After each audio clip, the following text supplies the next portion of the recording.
despite how I'm dressed, I'm not a taxi driver. I actually sell wet wipes for a living. That's not a joke, that's the sorry state of my life at the moment. I'm turning 26 soon, doesn't sound like a big deal, but it does mean I was coming out of my mum's tunnel about the same time Diana went into hers.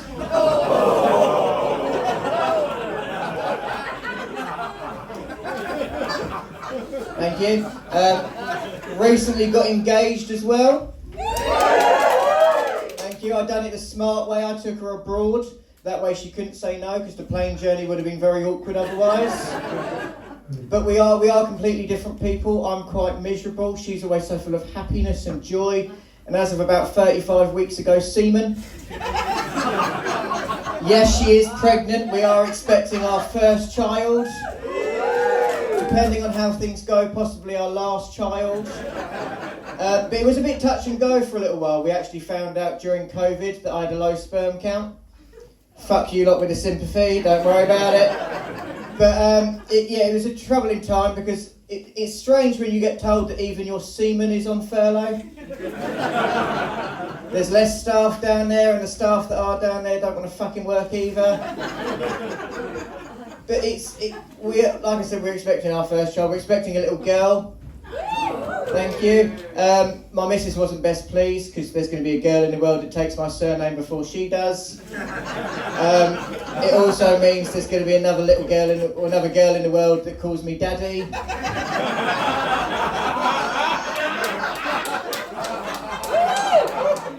Yeah, so she's not best pleased. But thank you. But yeah, it's a strange time when you have a baby, because you start to really reevaluate your life and you start to think, fuck, my family is a mess. My dad used to be cool. We call him Dickie because every time we go abroad he gets a dicky belly eating a paella. I know what you're thinking, fantastic Spanish accent, gracias. I learned it in Barcelona. But no, he's not cool. We had a family gathering recently for my nan's birthday. He decided he was going to get up in a karaoke room in front of his Irish mother-in-law and sing Smack My Bitch Up.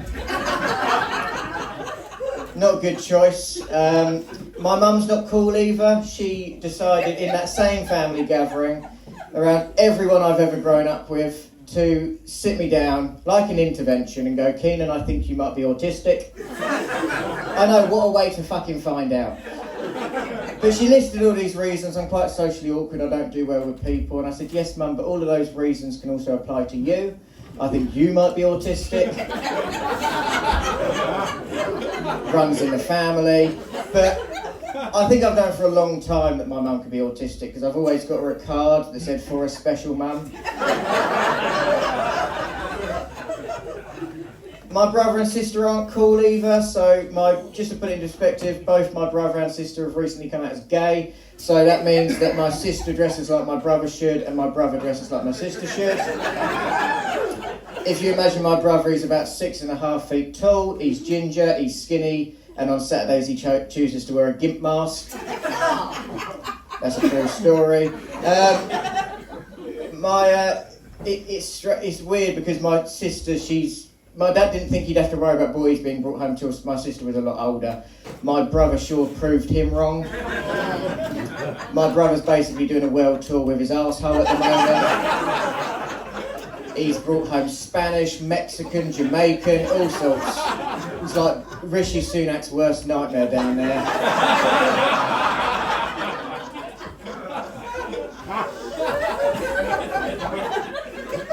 But it's strange when you start to really go into that same family gathering. I realised that we all dance the same. I'll show you because I can tell you want to see it. So my dad dances like this.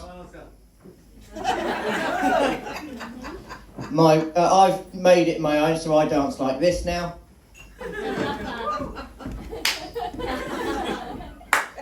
You're judging, that looks fucking fantastic with music. Skipped a generation with my brother, he just slut drops. Which is this. He also twerks, which is this. Eat it up, ladies. You're wondering why I'm telling you this on a Sunday evening. It's because I'm so worried about being a cool dad, I went and We spent £100 on a blazer. This one here, from your reaction, I'm glad it was money well spent, thank you. But the greatest thing about having a baby on the way is at least I'll finally have someone in the household that's got a worse hairline than I do. You've been great, thank you very much.